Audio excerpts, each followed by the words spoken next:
First tonight, one man is hospitalized with life-threatening injuries and a puppy is dead after a series of fights in Biloxi, according to police. Both Austin Delano and Matthew Bolton were arrested. Biloxi police say those fights started late Friday on Beach Boulevard, where two men were involved in a fight.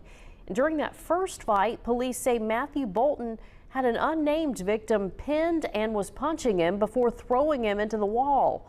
By the time officers arrived, they say both were gone. By early Saturday morning, another fight between Bolton and the victim took place, this time on Floyd Drive in Biloxi. This is where police say Austin Delano also joined in beating the victim. At some point, the victim is accused of purposefully killing a 2-week-old puppy. Bolton and Delano are both charged with aggravated assault. The victim is facing pending charges of aggravated animal cruelty, but is unable to be arrested since he's in the hospital. You can find more details about this case on WLOX.com.